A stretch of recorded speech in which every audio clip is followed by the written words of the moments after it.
जब दलितों के लिए न्याय की मांग होती है तो ऐसा क्यों है कि उन्हें सार्वजनिक रूप से शोर मचाकर बताया जाता है, जबकि आधे से ज्यादा दलित उत्पीड़न के मामले तो मीडिया के सामने भी नहीं आते हैं।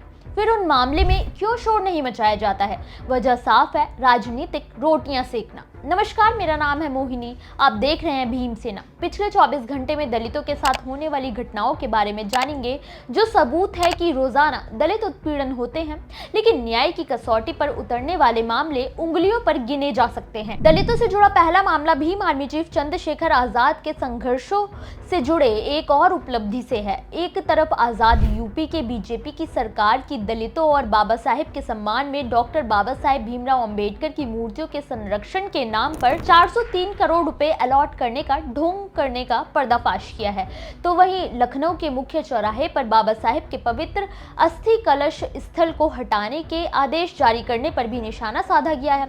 आजाद ने सीधे सरकार को घेरते हुए कहा कि बहुजनों के हक की बात करने वाली सरकार असल में बहुजनों की भावनाओं को ठेस पहुंचाने से पीछे नहीं हटती है, लेकिन ये अन्याय अब बहुजन समाज बर्दाश्त नहीं करेगा।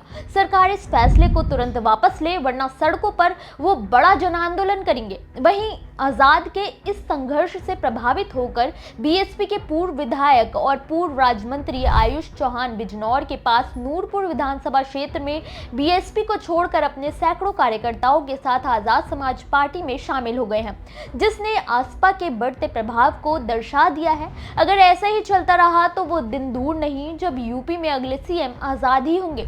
वैसे आपको क्या लगता है कि आजाद सीएम योगी को कड़ी टक्कर देने वाले हैं? दलितों से जुड़ा अगला मामला उत्तर प्रदेश के बलिया से है, जहां स्कूलों को बंद करके सरकार को लगता है कि उन्होंने पैसे बचाने का काम किया है, लेकिन उसका नतीजा अब देखने को मिल रहा है। ताजा मामला बलिया के हल्दी थाना क्षेत्र से है, जहां मात्र 12 साल के 2 लड़कों ने 9 साल की दलित बच्ची के साथ सामूहिक दुष्कर्म किया है और फरार हो गए। हैरानी की बात यह है कि दोनों लड़कों ने पहले बच्ची को पैसे देने का लालच दिया और बहला कर ले गए। सिर्फ 12 साल की उम्र में ऐसा घिनौना अपराध आखिर जिम्मेदार कौन है? पीड़िता के पिता ने तहरीर दी है कि 23 मई की शाम को पीड़िता गांव के बाहर बकरियां चराने गई हुई थी।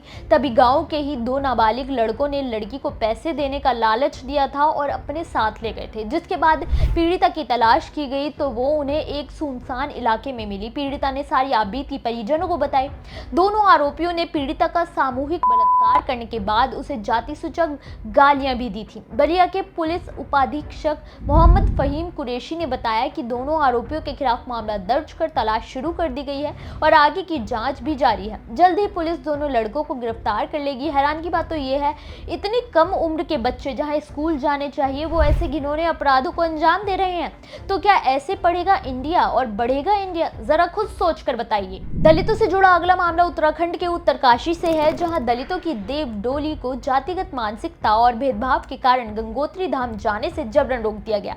ये मामला उत्तरकाशी के भराण गांव का है, जहां गंगा दशहरा के मौके पर सोमेश्वर देवता के साथ देवडोली को भी गंगोत्री ले जाने की परंपरा है, लेकिन जब गांव के दलित समाज के लोगों ने अपनी तरफ से देवडोली भेजने की कोशिश की तो उसे शामिल करने से ही इनकार कर दिया गया। वहीं उनसे आर्थिक सहायता भी नहीं ली गई, उल्टा उनसे कहा गया कि वो अपनी डोली अलग ले जाएं, जिससे दलित समाज के लोगों में काफी गुस्सा भर गया है। उन्होंने अपनी भावनाएं व्यक्त करते हुए कहा कि राज्य में दलित के साथ उत्पीड़न अब बर्दाश्त के बाहर हो रहा है। अगर ऐसे ही चलता रहा तो वो सामूहिक रूप से धर्म परिवर्तन कर लेंगे। दलित समाज के लोग उत्तरकाशी न्यायालय पहुंच गए हैं न्याय के लिए। उन्होंने अपील की है कि अगर उनके समाज के लिए कोई ठोस कदम नहीं उठाया गया तो वो सीधा धर्म बदलने के लिए ही कोर्ट का दरवाजा खटखटाएंगे। हालांकि अधिवक्ताओं ने उन्हें आश्वासन देकर शांत तो करा दिया है, लेकिन देखना यह होगा कि दलितों को न्याय मिलेगा या वो धर्म ही बदल लेंगे। दलितों से जुड़ा अगला मामला झारखंड के कोडरमा से है, जहां दलितों की पूरी बस्ती को उजाड़ने की साजिश का सनसनीखेज मामला सामने आया है, जिसके खिलाफ झारखंड राज्य निर्माण कामगार यूनियन सीटू ने वीर कुंवर सिंह पार्क में जुलूस निकालकर विरोध दर्ज किया है। ये मामला कोडरमा नगर परिषद क्षेत्र के वार्ड नंबर 19 में आने वाले इंदरवाटान क्षेत्र का है, जहां कई दशकों से रहने वाले दलितों की बस्ती को उजाड़ने की साजिश का खुलासा होने के बाद भारी संख्या में विरोध किया जा रहा है। सीटू के जिला अध्यक्ष प्रेम प्रकाश ने बताया कि करीब 3 पीढ़ियों से दलित परिवार यहाँ रह रहे हैं। फिर किसी और के नाम से दाखिल खारिज कैसे हो सकती है? वहीं सरकार उन्हें विस्थापित तो करना चाहती है, लेकिन बदले में उनके पुनर्वास का क्या? उनके लिए कोई वैकल्पिक आवास के बंदोबस्त है क्या? जबकि जमीन खाली करने के लिए कोई नोटिस भी नहीं दिया गया है और उस तरह से बेदखल करना पूरी तरह से अमानवीय कदम है। उन्होंने चेतावनी दी है कि जब तक दलितों को न्याय नहीं मिलता तब तक ये आंदोलन जारी रहेगा। इस मामले की निष्पक्ष जांच होनी चाहिए। हैरानी की बात तो ये है कि जमीनें खाली कराने के लिए केवल दलित बस्तियों को ही निशाना क्यों बनाया जा रहा है? कहीं रोहिंग्या और कहीं बांग्लादेशियों की तरह उन्हें भी देश से बाहर तो नहीं भेजने की साजिश हो रही है?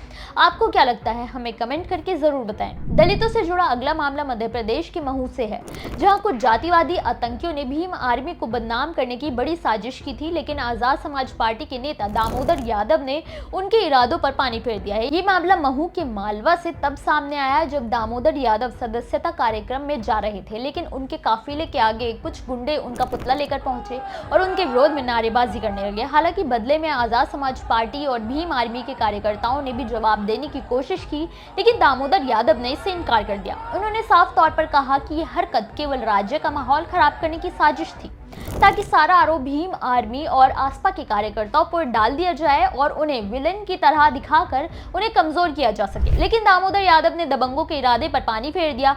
अब देखना ये होगा कि अब उन्हें बदनाम करने की क्या साजिश की जाती है। वैसे यूपी में आसपा की लहर का असर एमपी में भी नजर आ रहा है। ऐसे में क्या मध्य प्रदेश का भी समीकरण बदल सकता है? आपको क्या लगता है? दलितों से जुड़े इन खबरों पर आपकी क्या राय है? हमें कमेंट करके जरूर बताएं।